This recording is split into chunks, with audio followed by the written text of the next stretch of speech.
বাংলা সিনেমার যতগুলো মাল আছে সবকটা যে ধান্দাবাজ সেটা আমরা অনেকদিন আগেই বুঝে গেছি, কিন্তু এরা যে এত তাড়াতাড়ি পাল্টিবাজও সেটা আজকে বুঝতে পারছি। এই এক ধান্দাবাজ বনি সেনগুপ্ত, নিশ্চয়ই সবাই একে চেনে, কারণ এ হচ্ছে বাংলা সিনেমার most leading actor actor actor ইনি কি বক্তব্যটা দিচ্ছে আর কিভাবে পাল্টিটা মারছে একবার শুনে নাও। বিজেপিতে জয়েন করেছিলাম, অফিসিয়ালি জয়েন করেছিলাম এবং সেখান থেকে অফিসিয়ালি ছেড়েও ছিলাম 2021-এর পর যখন। তো তার একটা বছর তো আমি ছিলাম তাদের সাথে। আমার সাথে কিন্তু সম্পর্ক কোনো খারাপ করেনি, কথা বলবো না, সম্পর্ক খারাপ হয়নি। বাট অগেন যে রুলিং পার্টি ছিল সেই রুলিং পার্টি যারা ছিল তারা যদি আমাকে কিছু বলে যে এখানে অভিনেতা স্টার আপনাকে আমরা চাই, আমরা সেখানে গেছি, তাদেরকে সাপোর্ট করেছি। এখন যে নতুন সরকার আছে তারাও যদি আমাদেরকে হেল্প করে বা তাদের মোড়ায় যদি আমার সাথে মেলে, ডেফিনেটলি তাদের সাথে থাকবো।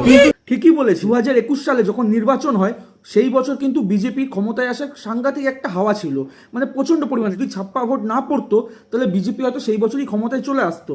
আর সেই সুযোগটা নিয়ে এই বনি সেনগুপ্ত, ইয়াস দাশগুপ্ত আর আমাদের পথ দেখানো মামুনি, শ্রাবন্তীদি, এরা সব কিন্তু ধান্দাবাজি করে বিজেপিতে ঢুকেছিল, সিটও পেয়েছিল, এদের মধ্যে কয়েকজন ভোটও দাঁড়িয়েছিল।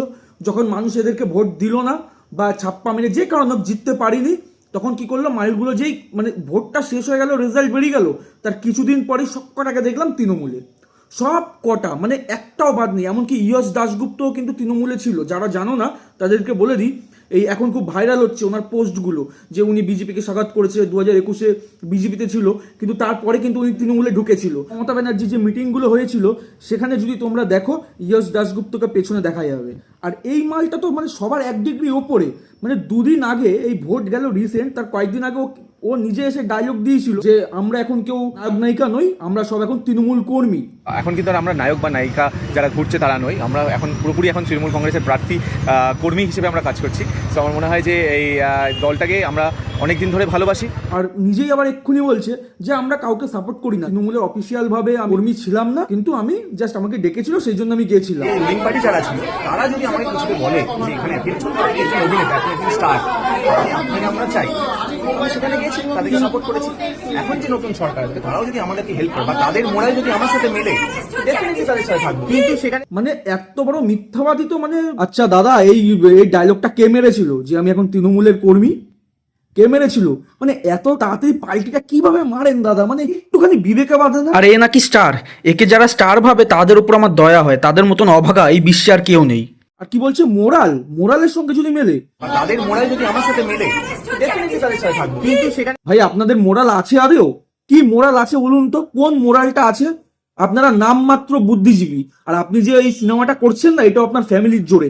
আপনার থেকে বেটার ছেলেরা রাস্তায় ঘুরে বেড়াচ্ছে হিরো হওয়ার জন্য, তারা সুযোগ পায় না। কিন্তু আপনার মধ্যে কি কোয়ালিটি আছে একটা বলুন? না অভিনয় জানেন, না ডান্স জানেন, না ভালো মানে কি জানেন, না ভালো ফাইট জানেন, কি জানেন যে কারণে আপনি হিরো? তার কারণ আপনার ফ্যামিলি ব্যাকগ্রাউন্ড ভালো হলেই আপনার মতন লোকও হিরো হয়ে ঘুরতে পারে। আর ভাই আরেকটা কথা, কোনো ধান্দাবাজ কোনো পার্টিতেই চলবে না। কিন্তু এরা মানুষের সেবা করবে না, এরা প্রত্যেকে ঢুকবে, নিজেদের ফায়দা গুনবে, ভোটে দাঁড়াবে, মাস গেলে লাখ টাকা মাইনা পাবে, আমাদের ট্যাক্সের টাকা, জনগণের ট্যাক্সের টাকা মাইনা পাবে, সমস্ত রকম সুযোগ সুবিধা নেবে, বডিগার্ড নেবে, অ্যাপার্টমেন্ট নেবে, গাড়ির তেল নেবে, এমনকি গাড়িটাও নেবে, সবকিছু নিয়ে শুধু ভোগ করবে।